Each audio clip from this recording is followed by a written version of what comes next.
Hey, it's Birdman for Birdman on the Mountain, and here we are hanging out. Time again for the Community Shout. That's right, it's your Community Shout. You can come in, sit in the chair over there, and tell what's going on in the community, what's happening, events, activities. It's all free for you to do. Goes out on WMI TV, of course, to all the viewers out there. Goes out to Sholo TV, and then also out on the podcast as well. So we're going to kick off this morning and talk with Scott Keil. How are you? Good, You're good. past commander, Scott. Past commander, yeah, yes. Yeah. So we got to do it that way now, right? So I don't have as many items on my plate now, just one. Yeah, and you're getting all fit and thin here. Yes, so yes. It's less and less of Scott Keil, but Awesome. that's good. You'll last longer, right? Yes, I hope. Very good, cool. So got some cool things happening. What you got coming up here? Yes, my wife Tara and myself have decided we were going to take care of the Easter egg hunt this year for the VFW this Saturday. Okay. 10:30 registration to win big prizes, and there's some awesome stuff. 11 o'clock the hunt begins. There's over 4,400 eggs. Wow. Stuffed with candy. Wow. There's 30 plus baskets.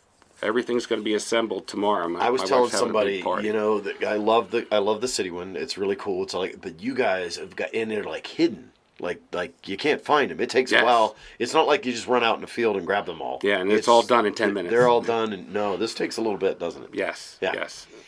And there's going to be little games, prizes. We have a guy painted a 4x8 sheet of plywood with cutouts. Nice. Of little soldier guy, Easter bunny, and Easter egg. So kids can get up behind there and stick their face through and take as many pictures as they want.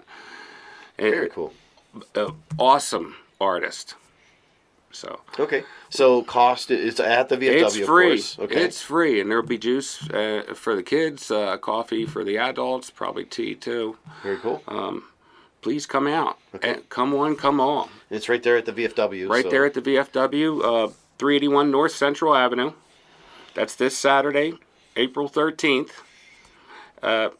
Post 9907. Very cool. So, go out there, have some fun. Hopefully it's a great day. It looks like the weather will be good. So, yes, I'm excited. You can, if you want, you can do both of them. You can do the first one at the city and then run back over here to there and more eggs. Yes, absolutely. Cool. And then here's another one after the VFWs, but I'm not sure whose that is. But, boy, a kid could really make out that day. Very cool.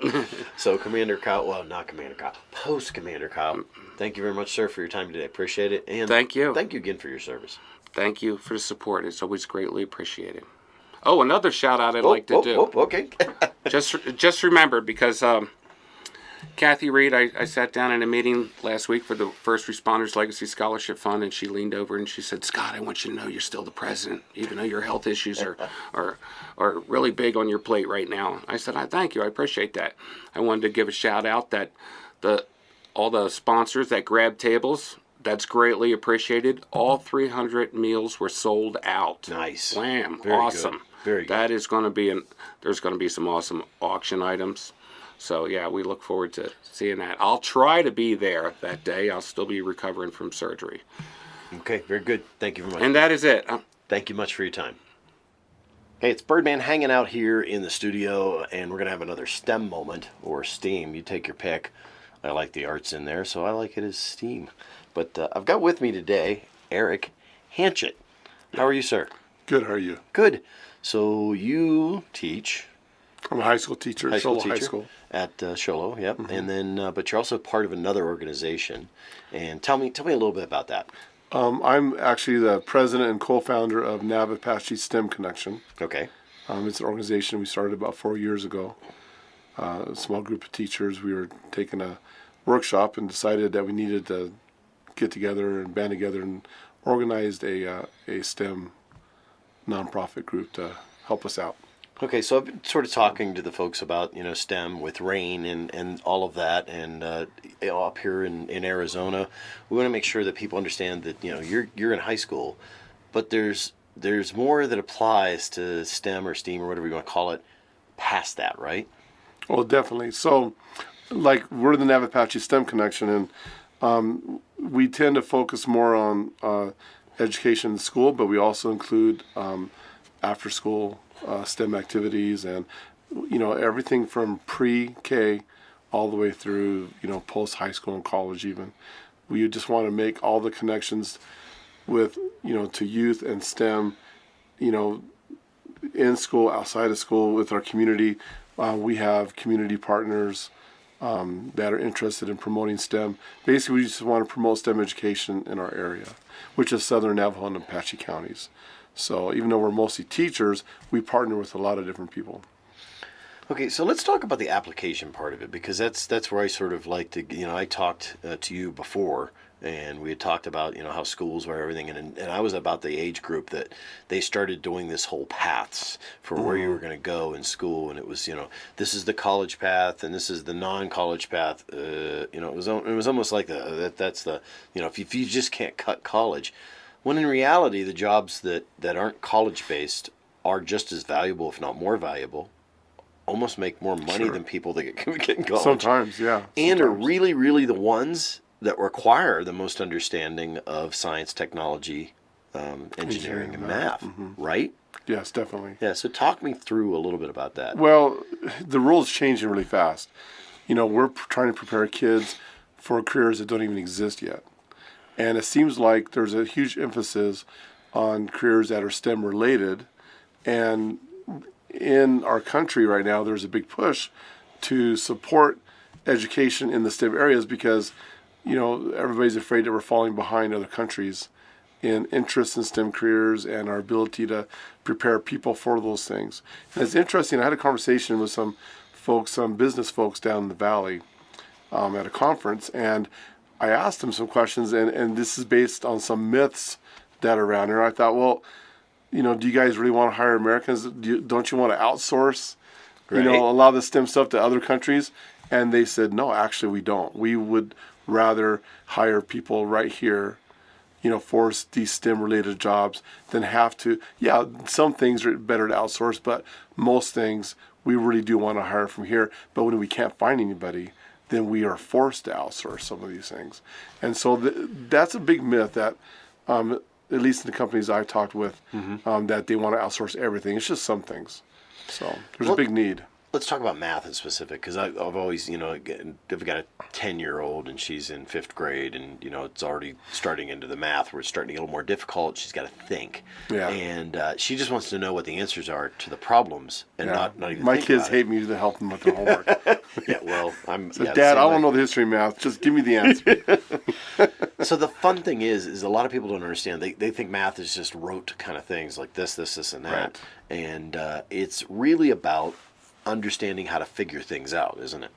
Yeah, and so, it's the whole problem-solving thing. It's one of the 21st century skills that, people want us to teach our youth more.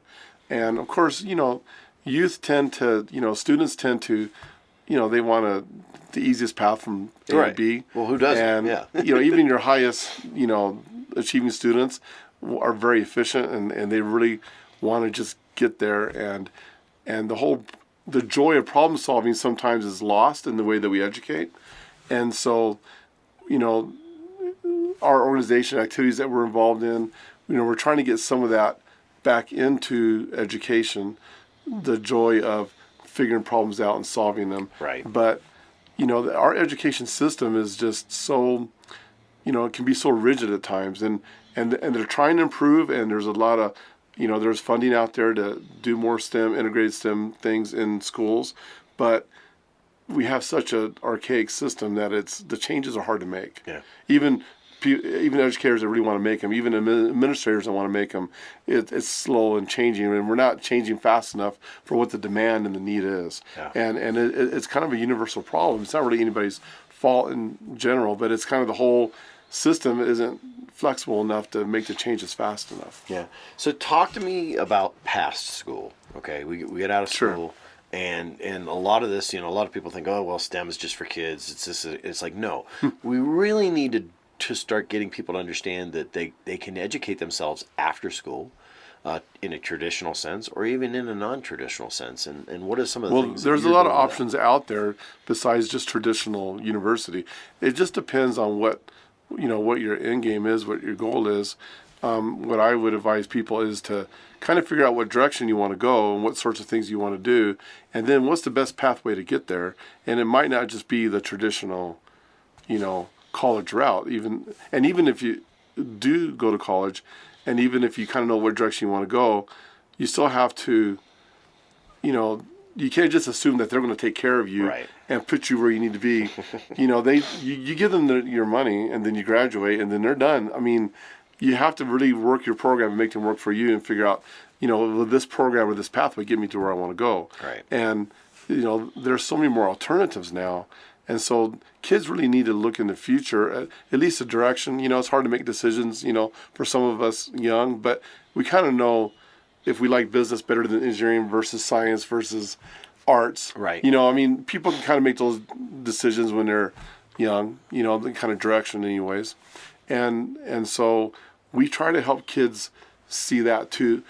Whenever I do activities, especially outside of classroom activities, like summer camps or, other STEM activities and programs, the three ingredients that I find personally that work the best is, it's got to be fun and some sort of adventure. Okay. That's just people love that. It needs to include real life things. Like, I'm a biology teacher, so critters. Right. There has to be critters. Yeah. But if it's physics, it has to be real objects, like cars or rockets or whatever it is you're working with. And the third thing is experts. I did some summer camps, and whenever I had a wildlife biologist there, and he could be explaining the exact same thing that I explained, but I'm a teacher. Right. So it's like, okay, big deal.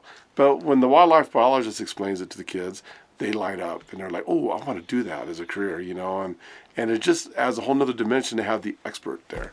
And so our organization tries to make those connections in our community. We're trying to inspire kids to choose some of those pathways, because there's lots of kids that would be good at those pathways that aren't choosing them because they don't really know what's there. Right. And so we're not trying to take away from other pathways, but we just want to increase that awareness, because so many of the careers in the future are STEM related, and especially the T in STEM. That's actually where all the money is. Yeah, is the technology part of all this. And so talk to me about what can people do to, first of all, get involved, and what can they do to help? Yeah, so in our community, if somebody's interested in helping us promote STEM education in our community, please contact us. Get on our Facebook page, Navapache STEM Connection. We're on Facebook. Come to our STEM Festival, April 27th. It's a great time to showcase things and make these connections. And we're looking for partners. We're looking, we need funding for programs. We need people to be mentors. We need your ideas, things that we can do to connect the gaps between other groups that are trying to do similar things. And so we spend a lot of time doing that too. Okay, April 27th. April 27th. Time is? It's Saturday from 10 o'clock to 2. And location? And it's at Blue Ridge Fab Lab. Now that is next to Blue Ridge High School. Right. It is an old elementary school that the University of Arizona Extension Cooperative and 4-H, along with a partnership with Blue Ridge School District, they formed a Fab Lab in half of that building. Very cool. The other half of the building is the church. The church, right. And there's a lot of space there. We're going to have this festival there. It's called Innovation Nation. We're going to have it there every year now. And last year we had it at Sholom Middle School. The year before we had it at MPC in Snowflake. But we feel that the Fab Lab, since they've come along, that they're really the epitome of STEM education in real life, I guess. Right. What we're trying to accomplish. And they have that space there too. And so we have our meetings there, and we want to use that space. And it's a great opportunity. We're going to have a lot of great activities. We're going to have a Star Lab. The Fab Lab is going to do tours. Some of their students have made a Mars rover, and it's a contest they've entered in. They want to give kids rides in that. We're going to have drones there. We're going to have a high altitude balloon launch during the event.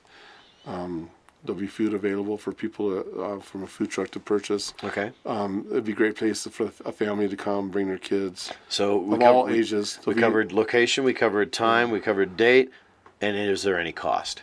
No, it's free. It's free.